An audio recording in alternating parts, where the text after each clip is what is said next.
Bom, é isso aí, estamos de volta com mais um Papo nas Estrelas e hoje a gente vai falar sobre o último conto de Eu, Robô, que chama O Conflito Evitável. E, bom, chegamos no final, né? E esse conto, ele se passa muitos anos depois do penúltimo conto, né? A história ainda gira em torno do Stephen Byerly e da doutora Susan Calvin. O Stephen Byerly agora ele é coordenador do mundo. É como se ele fosse um presidente global. Porque o mundo agora ele é dividido em 4 grandes regiões, basicamente. E cada grande região tem um subcoordenador ali. E todos eles basicamente seguem as instruções de uma grande máquina administrativa global. Essa máquina, o que funciona? Ela é um robô, né? Ela é um cérebro ali, positrônico, e ela tem uma função muito específica de pegar os dados que a humanidade dá, né? E administrar a humanidade da melhor forma. Então ele fala, olha, a gente precisa investir tanto de recurso na produção de tal coisa, a gente precisa produzir tanto recurso na produção de tal outra coisa, e com isso eliminando completamente a fome, escassez de recurso, meio que colocando a humanidade ali num ambiente, num cenário de pós-escassez, né? E com isso tornando conflitos por recurso e por território, né, coisas obsoletas, porque não existe mais a necessidade de disputa por isso. E tá indo tudo muito bem, tudo muito bem, obrigado, muito feliz, até que o Byerly percebe que existem algumas pequenos errinhos, coisas que passariam meio despercebido para todo mundo, são pequenos excessos que uma empresa X produziu, uma falta de vaga de trabalho numa outra regiãozinha ali, coisa pequena, e que meio que se estabiliza de novo, mas existe e não era para existir. E ele começa a ficar incomodado com isso. E, obviamente, ele chama a doutora Susan Calvin, já aposentada, já é bem no futuro ali da vida dela, né? Ela já está com seus 70 e poucos anos.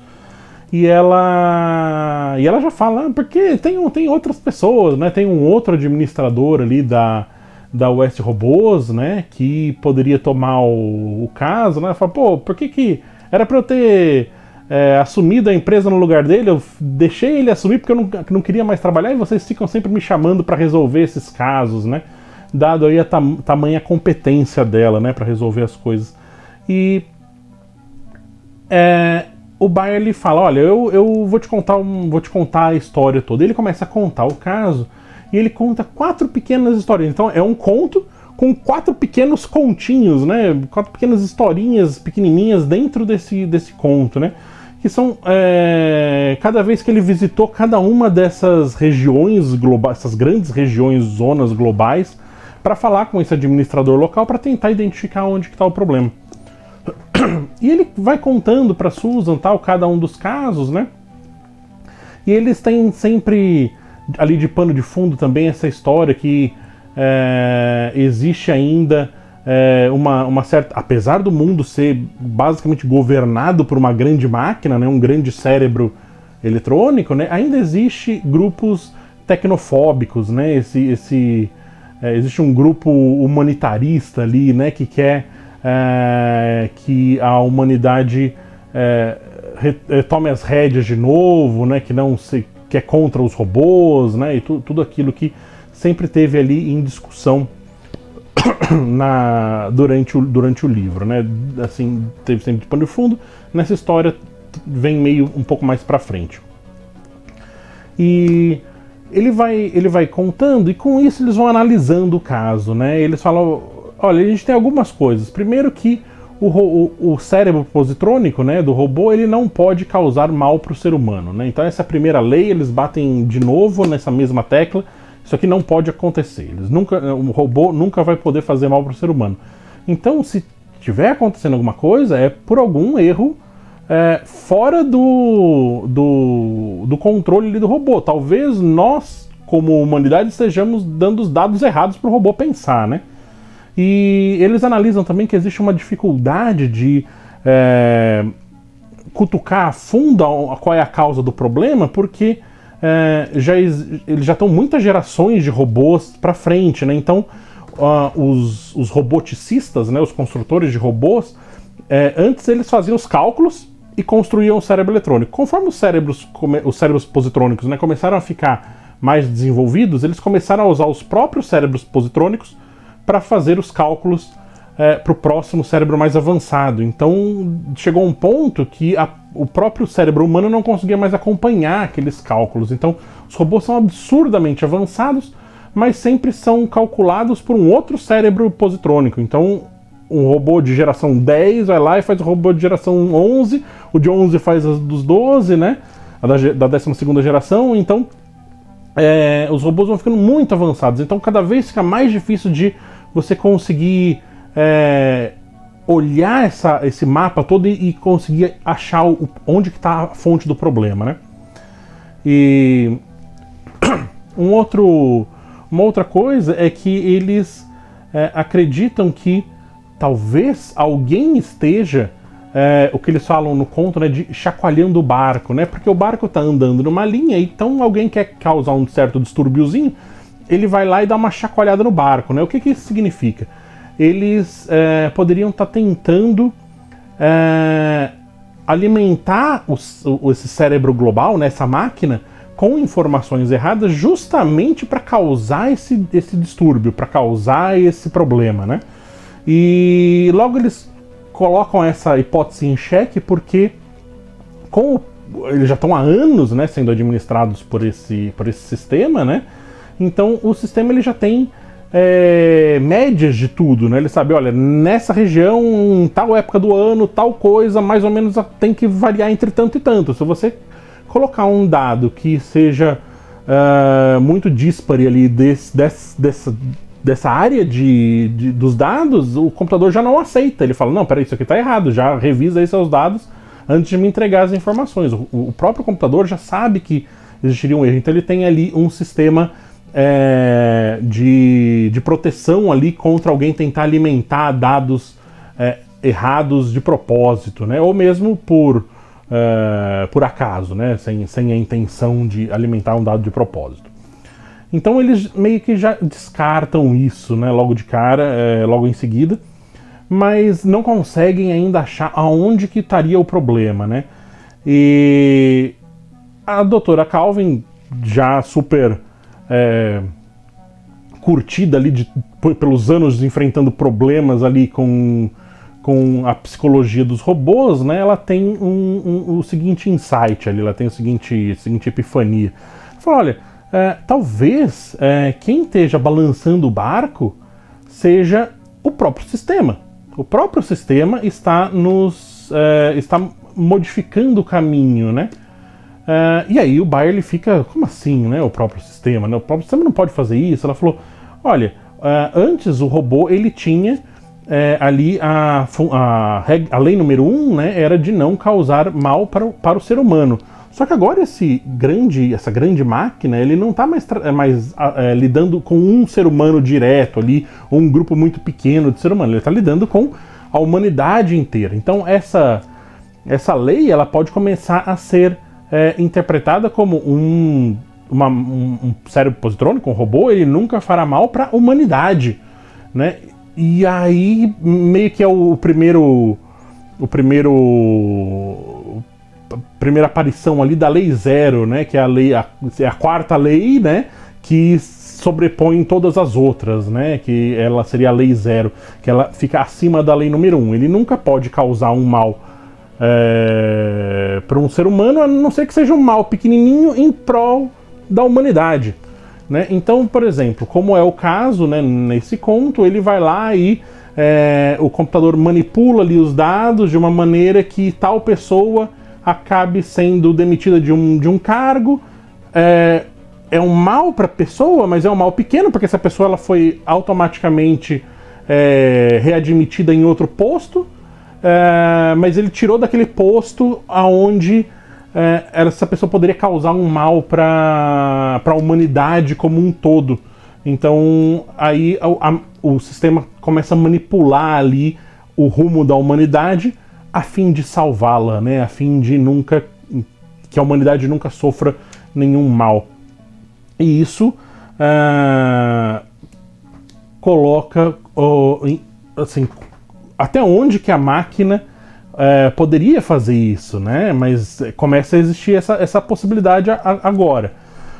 Outro ponto que é interessante talvez a máquina tenha identificado que a humanidade tivesse melhor antes mesmo, né? Numa vida mais simples, sem tanta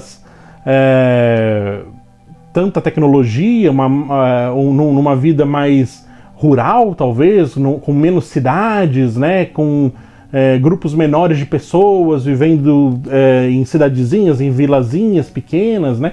Talvez aquilo fosse o melhor para a humanidade. E aí, nesse caso, a máquina estaria manipulando a administração global para que nós retornemos para esse tipo de vida mais simples. Ou, através dos cálculos, essa máquina global já identificou que, não, o ideal para a humanidade é esse aumento urbano quase que descontrolado ali, né? Esse aumento urbano a nível global, então o mundo inteiro seria uma grande cidade, isso é o ideal para o ser humano. Se a máquina identificou que é isso, então a máquina estaria manipulando a administração global para que no futuro nós caminhemos para esse rumo, né? Então, nós como seres humanos não sabemos mais o que é melhor para a gente, só a máquina sabe, né? Só esse grande cérebro central, esse computador central aí sabe, né?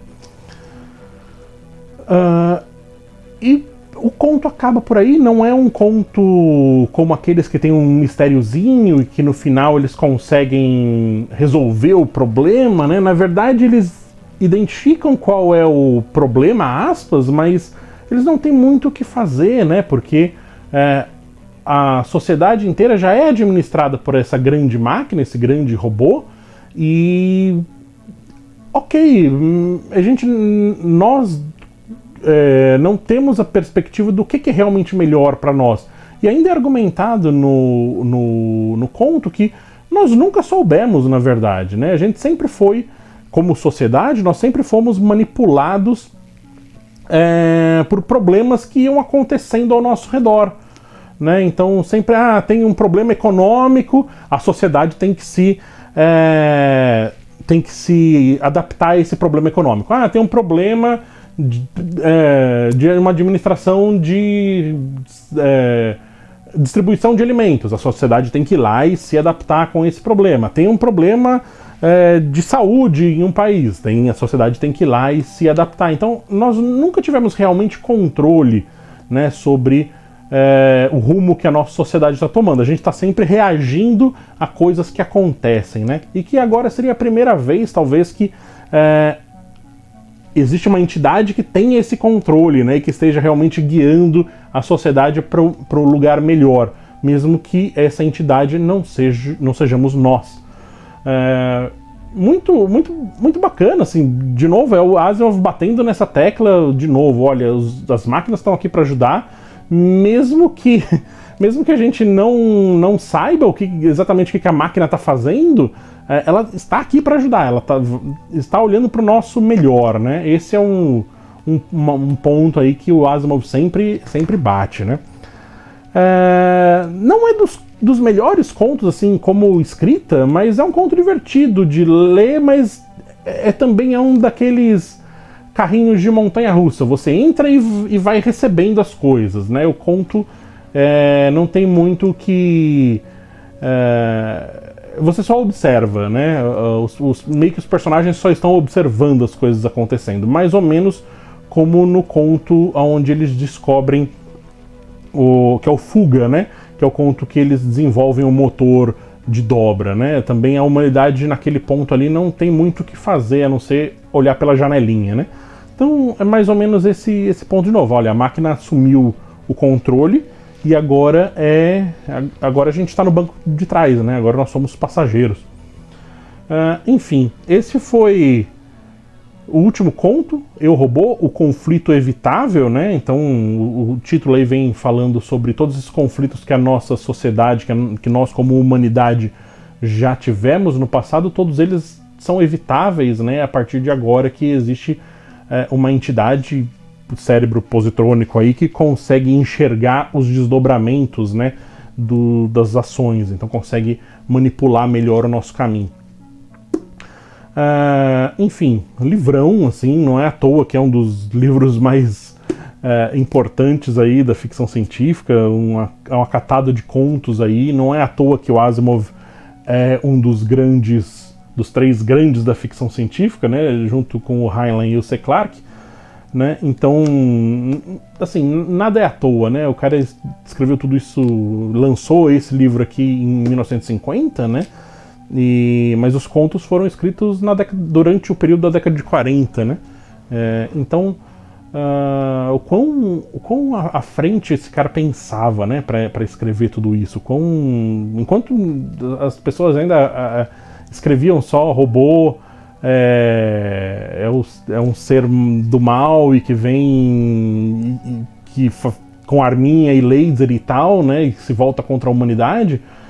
O Asimov tinha uma outra visão, né, de olhar para os robôs como se fossem espelhos, né, da nossa sociedade e também como aliados, né, para o nosso futuro. Existem... a gente só fez 9 contos, né, que são os que estão inclusos nesse volume. Existem 37 contos do Asimov de robôs, fora 4 livros, eu acho. Que estão nesses outros volumes aqui. Tem o Nós Robôs, que veio aqui para o Brasil. A gente tem o Visões de Robô e tem os Sonhos de Robô, né? Muitos dos contos, alguns contos estão em vários volumes, né? Tem contos do Eu, Robô nesses 3, enfim, eles vão se misturando aí. Eu pretendo fazer todos os 37 contos, né? Mas eu vou dar uma pausa no Asimov agora, eu vou fazer algum outro autor. Inclusive, se alguém tiver alguma sugestão aí de autor com contos de ficção legal, eu tava pensando em fazer talvez um Bradbury com o Crônicas Marcianas, que são vários continhos também. Enfim, ainda não sei qual o próximo livro. Se alguém tiver alguma sugestão de livro de contos aí de ficção científica para fazer, deixa nos comentários aí embaixo. Então é isso, esse foi o Robô do Asimov. E obrigado por me aturar por mais um episódio. Nos vemos no futuro.